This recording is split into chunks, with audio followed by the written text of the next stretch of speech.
J'ai peur aux fraudes, j'ai peur. Non, c'est pas sécuritaire parce que n'importe qui peut te rejoindre. Ces deux amis que j'ai rencontrés à la cabane en Boiron font du bénévolat pour une association qui organise des activités pour les personnes âgées dans le secteur de Hull. Étant eux-mêmes aînés, ils se questionnent sur leur habilité à naviguer sur Internet. Ils savent qu'ils sont de potentielles victimes pour des fraudeurs.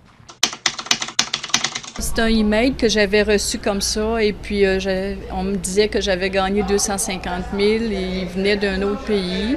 Et je n'ai pas répondu parce que j'ai dit non, c'est dangereux. Alors, j'ai pas aimé ça, fait que je l'ai supprimé immédiatement. Les menaces de fraude peuvent venir de partout et prendre toutes les formes, dit ce spécialiste du web.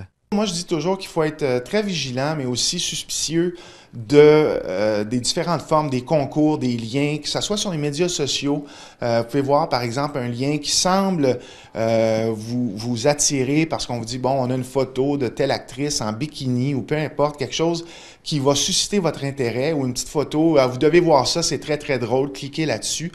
Mais si vous n'êtes pas certain de la provenance ou vous avez des doutes, moi, je dis toujours qu'il faut s'abstenir. C'est beaucoup mieux de se priver de ce petit plaisir-là, d'aller voir la fameuse photo ou quoi que ce soit. Il y a des formes d'hameçonnage qui peuvent survenir. L'hameçonnage, ça, c'est quand on reçoit un courriel, par exemple, qui va en toute vraisemblance avoir l'apparence, par exemple, d'une page avec le logo, le nom de notre institution financière, qui nous donne l'impression qu'on se fait approcher par notre institution financière.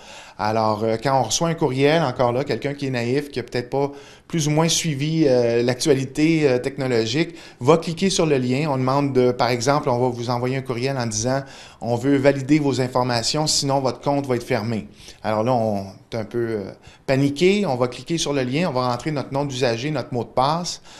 Sur le lien, et puis ça ne fonctionne pas, on vous demande de réessayer. Mais ce qui se passe pendant ce temps-là, c'est que vous êtes sur une page qui ressemble à votre institution financière, mais vous êtes en train de valider une fois et deux fois votre nom d'usager et mot de passe qui va donner votre nom d'usager et mot de passe. Et dans ces cas, les services de police ne peuvent pas faire grand-chose. Leur champ d'action est limité, car les attaques viennent souvent de l'extérieur du Canada.